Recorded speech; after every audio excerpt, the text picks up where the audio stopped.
the final bounty hunter in the United States. His name is Dog. Yeah, he's an unbelievable man. And he was locked up for attempted murder or I guess conspiracy to murder, even though he was not guilty, about 20 years ago. Welcome to Show 2 of The Truth About the Martial Arts Business. I'm your host, John Graydon. Today we have part 2 of my interview with the Bruce Lee of motivation, Tony Robbins. In this episode, Tony shares some amazing stories of people who have overcome huge obstacles to succeed, including Dog the Bounty Hunter. So let me know what you think. Please don't forget to subscribe below and share this with your friends. Thanks very much. I want to touch on your own involvement in the martial arts. At 6'7", somehow I don't feel self-defense was your motivation. Well, no, not exactly. I've always been interested in martial arts. I studied a little bit of Aikido, and I just like the art. I like the idea of aligning and redirecting versus, breaking somebody. It's just, I think, a different style of thinking. Yeah, it is. And so, but I had the privilege of meeting Grandmaster Jhoon Rhee, who's kind of the father of Taekwondo in the United States. He's trained about 125 congressmen, and he taught a great deal of kicks to Bruce Lee, and most people aren't aware of that, but I got a chance to meet Mrs. Lee, and she gives him credit, so it's really neat. But the thing of the matter is that when I met him, I was so impressed with him as an individual. Martial arts for me, it wasn't about kicking or punching or learning how to do that because I don't have a lot of fear that I'm going to get in a fight or something. People don't usually pick on a 6'7" person. I'm sure there's some exceptions, but I don't seem to fall into those categories. And because I also believe that there is no situation that you can't disarm with your mind. Recently, I had the privilege of interviewing a man I've known for about 5 years, and he is the final bounty hunter in the United States. His name is Dog. Yeah, he's an unbelievable man, and he was locked up for attempted murder or I guess conspiracy to murder, even though he was not guilty, about 20 years ago, I guess 15 years ago. And what he went through was unbelievable. But his capacity, since he's a felon, and rightly or wrongly, he cannot carry a gun. He's caught over 3,700 people in the last 8 years. I mean, to give you an idea, if you're a top, investigator, you're a guy with the FBI, something like that, who's really good, you might catch 3 or 4 or 5 people a month. I mean, if you're good, he brings in 2 or 3 at a time. No, I was going to say it's more than one a day. Oh yeah, it's more than one a day. And sometimes you bring like 6 or 7, all chained together, and they're like, but he is so brilliant, and he doesn't have a gun, so he goes in there, and it's all his mind. So I didn't want to learn martial arts so I could become better at punching and kicking. Yeah. I got involved in martial arts because I respected Master Rhee so much, and I wanted a discipline that I felt would be increase my conditioning and also just be even more mental focus. And Master Rhee, I have to tell you, of all the people I've met in martial arts, he's one of the people I respect the most. Not just because he was my master, but because he really wants to improve the quality of people's lives. Yeah. His whole goal is to create increased happiness for people, which most people, when they talk about martial arts, that's not necessarily the major focus. To be in shape or protect yourself or defend, or for some people, unfortunately, it becomes ego. And then they lose the whole purpose of martial arts. It's not who can kick higher. It's how can you demand more from yourself. You're growing and expanding. That really is the responsibility of the instructor to guide that student. And even at first to align and redirect. Exactly. And I think most instructors do that. But I think it's kind of hard for an instructor to do that if the person is not committed. And I think that, the instructor can only do so much. I've seen a lot of great instructors, and I've seen a few other people come out who aren't that great. Well, the person wasn't committed. But what I would do is I would challenge the instructor and the individual. I would say, if you really want to enjoy the martial arts, change the game. Change your metaphor. The metaphors we have for things shape the way we think. If you have a metaphor that says small leaks sink the ship, like I remember a lady who was in one of my seminars once, she drove everybody crazy. She's always like, what's the matter with this? Wait, what's the matter? I mean, everybody hated her guts. People in relationships have got weird metaphors. Instead of I'm going home to be with my lover, they say I'm going home to be with the old man, the old woman. One woman called her husband the Prince of Darkness. That doesn't build for a great relationship. So what we have to do in martial arts is we got to see, what is it?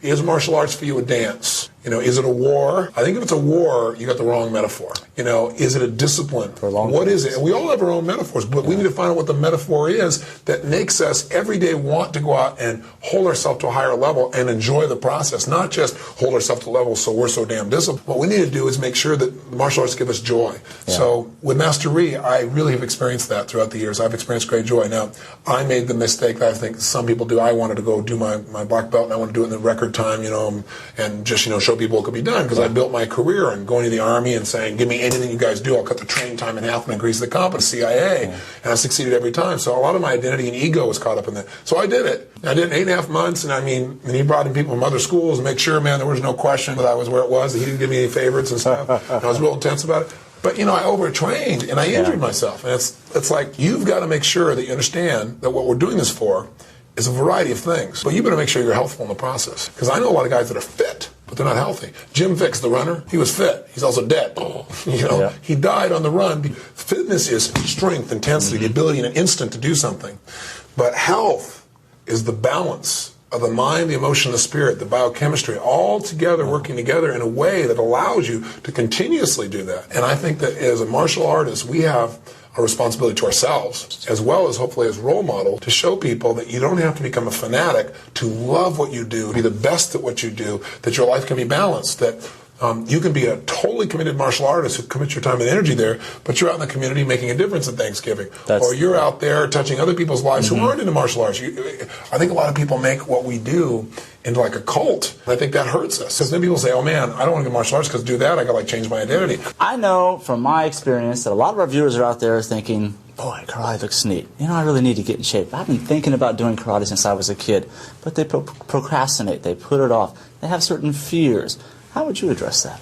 I think the best way to deal with procrastination is put it off. No, seriously. I think you got to look at why people procrastinate. What is procrastination? I mean, it's when you know you should do something, but you still don't do it. You just, what I call, shit all over yourself.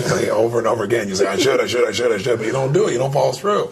So what that really comes down to is understanding that what drives all human behavior is the need to avoid pain and or the desire to gain pleasure. I mean, that's what drives everything. I don't care if I walk up to a lady and say, you're wearing makeup today, huh? How come?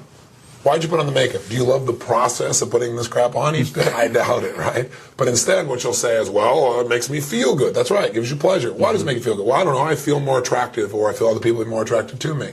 Sometimes they say, well, I really didn't want to put it on this morning. Sometimes I wake up in the morning and say, how come men don't have to do this? And I say, well, why don't you do it? And usually it's because they're afraid, well, if they don't put on the makeup, somebody's going to say, what happened to your face? So they're trying to avoid pain, they're trying to get pleasure, and men do the same thing. Of course. And so the procrastination example might be, here you are knowing you should do something, but your brain is saying, you know what, doing this right now will be more painful than just putting it off. But there's sometimes where all of a sudden it switches. Yeah. Where suddenly somebody says, I got to get a martial arts, or somebody says, I got to do something. Usually around April 14th, your procrastination disappears. Because all of a sudden your brain says, not doing this right now will be much more painful than just doing it. So what we've got to do, though, is learn to do that consciously instead of waiting for the environment to do it. In other words, we've got to learn to link and control what we link pain and pleasure to. See, in a relationship, somebody gets in a relationship, and a lot of times people say, I want to be in a relationship. Then they get in one, they go, I don't want to be in a relationship. What they wanted was love or intimacy or connection. But now what they do is they've had some disappointments, some frustrations. I don't care if it's in martial arts or in a relationship didn't work out. Then what happens is now the brain starts going, this could be painful. I don't know if I want to do this. And so they take 2 steps forward, 1 step back. Martial arts, there's pain in what we do. I mean, there's no doubt about it. You've got to come to class. But one of the challenges is that unless you're willing to go through the short-term pain, you never get the big pleasure. And most people in life, and they're trying to avoid short-term pain, do things like smoke or drink, on habits that literally create long-term pain or end their destiny in a shorter period of time. What we're offering people, I think, through martial arts is a way of life. And people are a little concerned about change, like a way of life. What if it changes my life? What will it mean? Will I be doing this and I'll lose my identity? What I think people have to do is be willing to expose themselves initially and get a taste. If they get a taste, the experience that we have, I think, is so pleasurable as we develop mastery, the power, the ability, impact, the respect, the whole way of life of martial arts enhances people if they're willing to do it for enough time to get past that initial stage. I think most people, though, operate out of what I call a dabbler frame. They jump into anything brand new. And in the beginning, there's so much to learn, right? I mean, there's so many different things, and it's really exciting because you go from being a total neophyte to, wow, you got all these skills. But then there comes a point, as you know, discipline kicks in, where mastery requires discipline, and where it doesn't seem like you're growing at the same level. For somebody who's not familiar with martial arts, maybe use a more generic metaphor like tennis. In the beginning, the first few days, boy, I mean, you didn't even know how to hit it. Now you're hitting it, you can keep score. I mean, this is really cool. But after a while, you play twice as hard, and you practice like crazy, and you don't make the same jump, progress visibly. In fact, in order to do well, somebody comes by one day, your coach says, you know what, as good as that feels and as good as you are, to go to the next level, you got to take the racket and you got to turn it just a little bit like this. And you go, what? That feels weird. No. And then if you go try and use what they teach you, you actually, just like in martial arts, sometimes you drop down your skill a little bit. Draft dips. Exactly. And what happens is they go, oh no, I'm not going to do that. I'm going to go back the old way, and they never grow. So what I try to do, or they quit. What I try to do is really encourage mastery. Mastery is somebody who understands that in order to continue to grow, there are going to be times where you have to take a step back to take 5 steps forward. And that step back, though, is with a coach, the sensei, with someone who's been there before you, who can guide you, and you've got to trust that person. If you don't, you should be dealing with them. Well, that's the beauty of the martial arts. You know, we say as black belts that if we could have a ghost of Christmas future and take a brand new student to the future to black belt and the feeling, the personal power it has, and how it's enhanced their life, they would never miss a class. I agree. If there's any way of doing that. And what we're talking about really is communication. Yes. Communicating, of course, with your instructor, but mainly communicating with yourself. I agree. Touch on that. Your whole life is controlled by that. I spent a good deal of my life studying people who I think have become extremely successful in the culture and trying to pull from them core beliefs and strategies. And I often will get people. I have a friend named W. Mitchell who years ago was in a car accident, and actually a motorcycle accident, and 3/4 of his body was burned off. And he woke up in searing pain, fearing to even breathe. And everyone around him said, oh my God, he's going to die. He's not going to have a will to live. Well, he woke up and he not only lived, but they thought, what's the matter with him? They must be giving him some pretty good drugs. They couldn't give him drugs. His mom came in and said, I think he just doesn't realize how bad it is. And today, 12, 15 years later, when I asked him, I said, why are you so happy? He said, I guess I still haven't figured out how bad it is. Amazing. And he also, though, that's not the end of the story, unfortunately. 10 years later, he went and started a company in Vermont. And it was his way of overcoming his fear. So he developed a wood-burning stove company and became one of the largest employers in the state of Vermont. He became a millionaire. He learned to fly an airplane. His hands were burned all the way off down to the knuckles. I would say at this point, he's still seriously disfigured. Oh, for the rest of his life. Oh, my goodness. But he learned how to fly with these little special devices on his plane, and he flew for 5 or 6 years. One day he was in Colorado, and he didn't go through his checklist, kind of like a martial artist who doesn't warm up, doesn't do the things that are necessary, and they think it's not going to cost him. He gets off, there's a little thing on the wing, and sure enough, wham, he goes down and crashes from about 300 feet. 3 people walk away, he's not one of them. He's paralyzed from the waist down for life now. So now here he is, paralyzed from the waist down. They cut off his toes and sew them on his hands so he has something to grab with, because he's never going to use his legs again. And everyone around him was like depressed out of their mind. And I said, what pulled you through that? What did you think when you were down there? Because I want to study how he thought, because he's such a happy, successful guy. Incredible. And he said, there's this really attractive nurse, and I kept asking myself, what would it take to get a date with her? This guy is like burned beyond recognition. How come? How could he think this way? And you know what? 2 years later, he married her. Oh, my. I mean, you ask a question, you get an answer. I mean, we've all heard asking, you shall receive, but we don't realize how true that is of the human brain. But the reason he did it, he has a core belief. This is a belief we all need to offer ourselves. And that is that there is no absolute relationship between any two experiences or events, i.e., being burned beyond recognition is not determine whether or not you can attract the woman of your dreams or man of your dreams. That, i.e., not having your legs does not mean you can't contribute. He ended up running for lieutenant governor of Colorado. He placed 3rd, but he beat out 5 other people. He was running on real issues. He wore a badge or his campaign button said, send me to the governor's mansion and it won't just be another pretty face. He's an incredible guy. And now I brought him in to speak to one of my groups some years ago, and as a result, that started a new career. Now he's a public speaker all over the nation.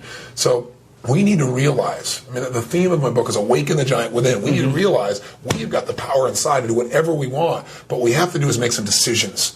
We have to decide what we're up for. We have to decide what we're committed to. We have to decide that the past does not equal the future. And just because we've tried all these things in the past that haven't worked doesn't mean this won't. And we have to decide to commit to mastery. That we're not going to dabble. That when we get to that point where we're working real hard and we don't get the same level of reward, we got to know that we will get the reward if we continue. Every great success in martial arts, business, and any kind of career is someone who has gone beyond. When life comes and tests you, puts it at the wall and says, who's willing to push through it? And most people hit the wall 2 or 3 times and give up. I hit the wall, I smack it again, and try to climb over it, go under it, and I'll just keep going until I do. You're the same way. Exactly. Whatever it takes. That concludes part 2 of my interview with Tony Robbins. Next week, we wrap it up with part 3. Here's our Teach Like a Pro tip of the week. These lessons are straight from the MATA certification course at matacertification.com. This week, the principles of an authoritative instructor. Module 1, Lesson 4, No Rescues. When you ask a question to a student or to the class, make sure you know what the minimum acceptable answer is. Too often we see instructors ask a question and then finish the answer for the student. For instance, the instructor asks, "What is integrity?" Sally. Sally says, integrity is when you do something good. And the instructor says, right, when you do something good, whether or not someone is watching. Good job, Sally. Sally didn't answer the question. The instructor answered it for her and then told her that she did a good job. That is not teaching. That's called pulling up or rescuing the student. The message to the student is that half answers are considered good jobs. Teach the exact answer to the question and repeat it enough so there is no excuse for Sally to only know half of the answer. No rescues. That, as they say, is that. Thanks so much for listening. Please remember to subscribe and then share this podcast with your friends. And if you feel so inclined, a 5-star review would be greatly appreciated.